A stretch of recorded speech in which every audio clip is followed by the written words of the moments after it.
സർവ്വവിഘ്നങ്ങളുടെയും നാശകനാണ് സാക്ഷാൽ കൈലാസപതിയായ ശ്രീ മഹാദേവന്റെ പുത്രൻ ഗണപതി ഭഗവാൻ. ഗണപതി ഭഗവാന്റെ നിരവധി രസകരമായ കഥകളുണ്ട്. എന്നാലും നമ്മളിൽ എത്ര പേർക്കറിയാം സകല ദേവന്മാരിലും പ്രഥമ സ്ഥാനീയനായ സാക്ഷാൽ ശ്രീ ഗണേശന്റെ ഒരു കൊമ്പ് അറ്റുപോകാൻ ഇടയായ കഥ, കൈലാസത്തിൽ വെച്ച് നടന്ന ഒരു ഘോര യുദ്ധത്തിന്റെ കഥ. ഒരിക്കൽ കൈലാസത്തിൽ ശ്രീ മഹാദേവൻ അതിതീവ്രവും ദീർഘവുമായ ഒരു ഉഗ്ര തപസ്സിൽ മുഴുകുകയുണ്ടായി. ശ്രീ മഹാദേവന്റെ തപസ്സിന് വിഘ്നമുണ്ടാകാതിരിക്കുവാൻ സാക്ഷാൽ വിഘ്നേശ്വരനായ ഉണ്ണി ഗണപതിയെയാണ് ഭഗവാൻ ചുമതലപ്പെടുത്തിയത്. തപസ് കഴിയുന്നതുവരെ ആരെയും തന്നെ കാണാൻ അനുവദിക്കുകയോ തപസ്സിന് വിഘ്നം വരുത്തുന്ന യാതൊന്നും സംഭവിക്കുകയോ ചെയ്യരുത് എന്നതായിരുന്നു പിതാവിന്റെ ആജ്ഞ.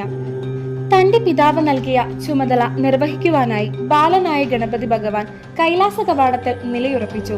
പിന്നീട് കൈലാസത്തിൽ വന്ന ആർക്കും തന്നെ അകത്ത് പ്രവേശിക്കുവാൻ ഗണേശൻ അനുവാദം നൽകിയില്ല. ഗണേശനെ എതിരിടുവാനും കൈലാസത്തിൽ പ്രവേശിക്കുവാനുമുള്ള ധൈര്യം ആർക്കും തന്നെ ഉണ്ടായിരുന്നില്ല. കാലങ്ങൾ കടന്നുപോയി. മഹാദേവന്റെ ഉഗ്ര തപസ് അതിന്റെ പാരമ്യത്തിൽ എത്തി. ഈ അവസരത്തിലാണ് ശ്രീ മഹാവിഷ്ണുവിന്റെ അവതാരവും സാക്ഷാൽ മഹാദേവന്റെ തന്നെ പ്രിയ ശിഷ്യനുമായ ശ്രീമാൻ പരശുരാമൻ കൈലാസത്തിൽ എത്തുന്നത്. മഹാദേവ ദർശനത്തിന് എത്തിയ പരശുരാമനെ ബാലനായ ഗണപതി കൈലാസ കവാടത്തിൽ വെച്ച് തടഞ്ഞു. ഗുരുവിന്റെ ദർശനം സിദ്ധിക്കുവാൻ ഉത്തമനായ ശിഷ്യന് എപ്പോൾ എന്ത് വിലക്ക് എന്ന് ഭാർഗവരാമൻ ബാലഗണപതിയോട് ആരാഞ്ഞു. പിതാവ് അതിഘോരമായ തപസ് അനുഷ്ഠിക്കുകയാണെന്നും മറ്റുള്ളവരുടെ സാമീപ്യം തപസ്സിന് ഭംഗം വരുത്തുമെന്നും ബാലഗണപതി മറുപടി നൽകി. താൻ മഹാദേവന്റെ ഏറ്റവും പ്രിയ ശിഷ്യനാണ്, തന്റെ സാമീപ്യം ഭഗവാന്റെ തപസ്സിന് ഒരിക്കലും തടസ്സമാവില്ലെന്നായി ഭാർഗവരാമൻ. എന്നാൽ പിതാവിന്റെ കൽപ്പന ആരെയും അകത്ത് പ്രവേശിപ്പിക്കരുത് എന്നാണെന്ന് ഗണപതിയും വാദിച്ചു. തർക്കം മൂർച്ഛിച്ചു. ഒടുവിൽ അത് വാഗ്വാദത്തിലേക്കും ഏറ്റുമുട്ടലിലേക്കും കടന്നു. താമസിയാതെ ഇരു ശക്തികൾ തമ്മിലുള്ള ഘോരമായ യുദ്ധമായി മാറി. യുദ്ധവിവരം ശ്രീ പാർവതി അറിയുകയും ഉടൻ തന്നെ അവിടെ എത്തിച്ചേരുകയും ചെയ്തു. എന്നാൽ ദേവിക്ക് അവിടെ നടന്ന യുദ്ധം കണ്ട് ദുഃഖത്തോടെ നിൽക്കുവാനേ സാധിച്ചുള്ളൂ. ശിഷ്യനും പുത്രനും തമ്മിലുള്ള യുദ്ധം തടയാൻ സാക്ഷാൽ മഹാദേവനല്ലാതെ വേറെ ആർക്കാണ് കഴിയുക?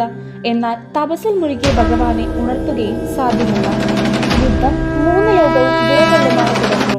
ഘോരമായ യുദ്ധത്തിൽ ഭാർഗവരാമൻ തനിക്ക് എതിരായി അയച്ച അസ്ത്രങ്ങൾ എല്ലാം ബാലനായ ഗണപതി നിഷ്പ്രയാസം തടഞ്ഞു. തന്റെ പ്രയത്നങ്ങളെല്ലാം വിഫലമായി എന്ന് കണ്ട ഭാർഗവരാമൻ കോപം അടക്കാനാവാതെ ജ്വലിച്ചു. കോപത്താൽ സ്വനിയന്ത്രണം നഷ്ടമായ ഭാർഗവരാമൻ മഹാദേവൻ തനിക്ക് സമ്മാനിച്ച വിദ്യുദ്യാപി എന്ന അദ്ദേഹത്തിന്റെ പരശു ശ്രീ ഗണപതിയുടെ നേർക്കായി പ്രയോഗിക്കുകയുണ്ടായി.